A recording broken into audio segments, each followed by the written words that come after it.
Mga tol, 16 o 16 na official dito sa Kalayaan Island, Palawan, mga tol, hinatulan ng China. Pag-usapan natin to mga tol, samahan ninyo ko. I'm just a young nigga chillin' on a block. First time I seen ice was a Alright, magandang araw sa inyong lahat. Welcome ulit sa ating bagong video, reaction, review, commentary, opinion, criticism at kung ano-ano pa. Kung naaalala ninyo mga tol, di ba nagkaroon ng panukala na ipersona non grata ang mga opisyal ng Chinese Embassy dito sa Manila, ayon yan sa panukala dito sa Senado. Pero hindi naman na ituloy yun eh. Pero inunahan yan ng probinsya ng Palawan at isa sa mga taon doon ay idineklara bilang persona non grata nga mga tol, etong Chinese ambassador. At bilang gante mga tol, naglabas ng pahayag mga kapatid ang Chinese Embassy. No? Ang sabi mga kapatid, no, eto pakita ko sa inyo. Ayan, Chinese Embassy Manila, statement by the spokesperson of the Chinese Embassy. The so-called Kalayaan Municipality Council of the Philippines adopted resolutions in 2023 and 2026 declaring the Chinese ambassador to be a persona non grata in the municipality, meaning hindi na welcome doon o hindi na pwedeng makapunta doon sa Kalayaan ang Chinese ambassador mga tol.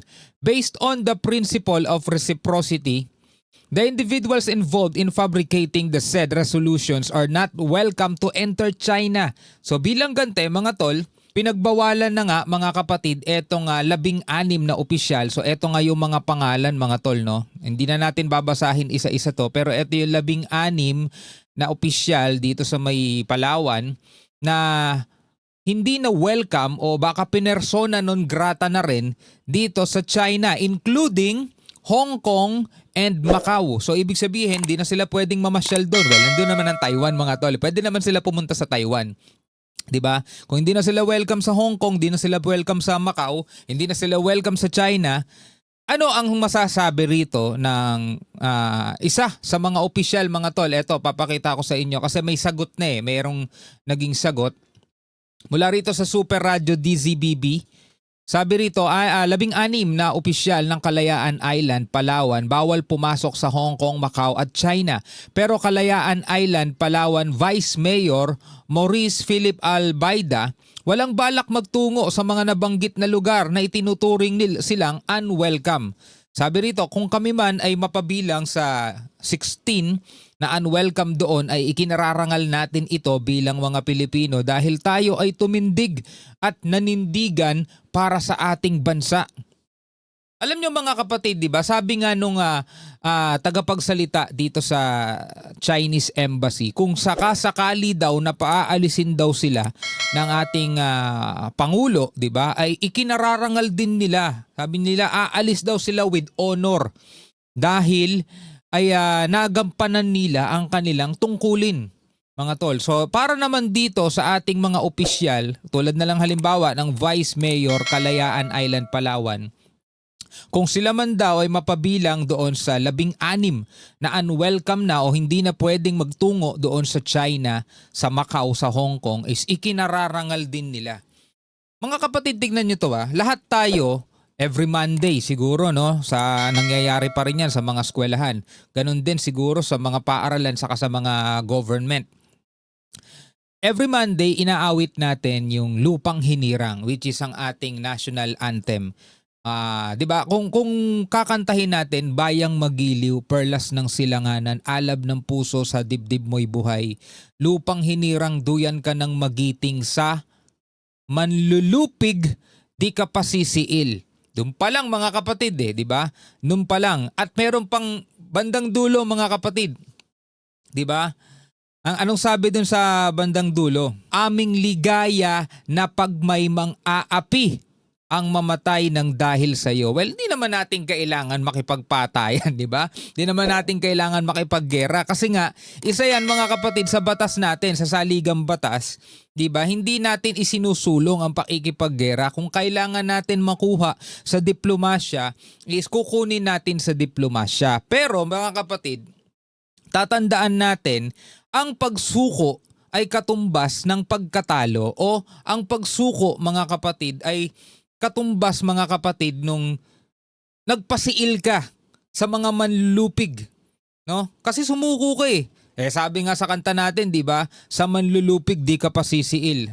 Umabot pa nga dun sa aming ligaya na pag may mang-aapi ang mamatay ng dahil sa'yo. Well, hindi naman hinihingi sa atin yon mga tol.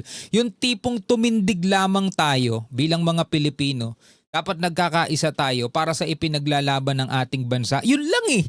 Di ba? Hindi naman natin kailangan pumunta ng dagat, palitan natin yung trabaho ng Coast Guard.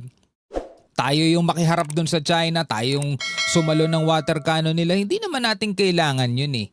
Diba? Hindi natin kailangan yun. Yung bang tumindig ka lang, manindigan ka lang, katulad ng ginawa nitong mga opisyal na to. Sabi pa nga dito ni Vice Mayor, I would rather stay at home rather than going to China, Macau, and Hong Kong. And maraming magaganda, makabuluhan, makasaysayang lugar sa Pilipinas, sigit sa mga lugar kung saan kami hindi welcome. Actually, maraming mga Pilipino ang hanggang ngayon stranger pa rin sa sarili nating bansa. Ako, aminado ko, isa ako dun mga tol.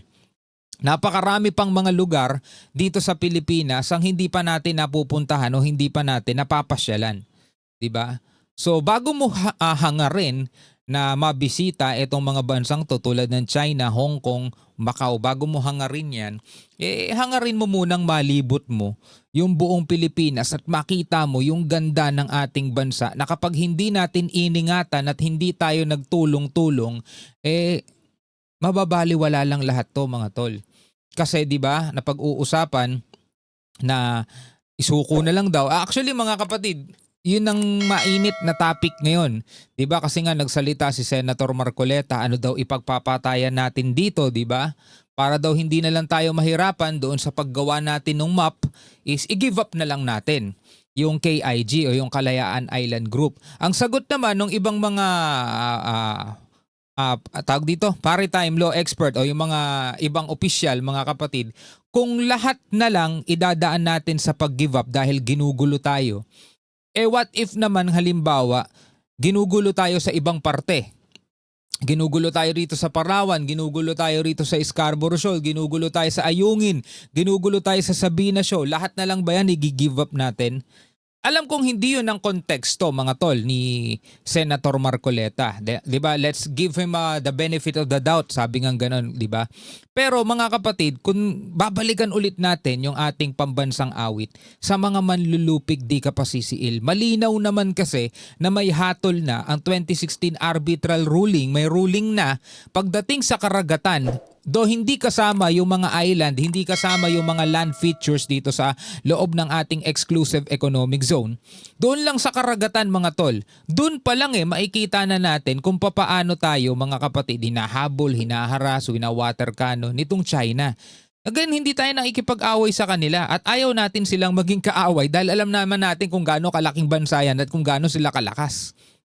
Diba? So sino tayo para maghangad ng gera sa kanila? Kaya nga yung ipinantatakot ng ibang mga opisyal natin, sige kayo, pag ginera tayo. Alam mo yun, parang bata, sige pumunta ka dyan, pag may multo dyan, may multo dyan. Diba? Pinangtatakot mga kapatid. So ganun din sa mga Pilipino, pinantatakot. Anong purpose? Anong objective? Para manahimik na lang ang mga Pilipino at para hindi na lang kumibo kahit na wina-water cannon na tayo ng China, kahit na nilalapastangan at binabaliwala na lang yung soberanya natin mga tol. Para manahimik ang mga Pilipino at hindi na kumibo, hindi na magreklamo. Ang sabihin nilang, sige kayo, baka girahin tayo. O di ba? Yung mga bata, sige pumunta ka dyan, may multo dyan. Ganun mga tol panakot di ba? Panakot Anyway mga kapatid, eto lang tinapik lang natin ito, yung tungkol nga rito na gumanti ang China at pinersona non grata na rin etong 16 na opisyal na tumindig at nauna na mga kapatid na ipatupad yung pagpapersona non grata sa Chinese Embassy o Chinese officials dito sa kanilang kalayaan at bilang gantihan ng China ay bawal na rin sila at unwelcome na rin silang pumunta ng China maging sa Hong Kong at sa Macau. Ikaw bilang isang Pilipino, ano ang masasabi mo rito? Comment ka na lamang sa ibaba. Hanggang sa muli, ako nga pala si Shobal D. Peace out.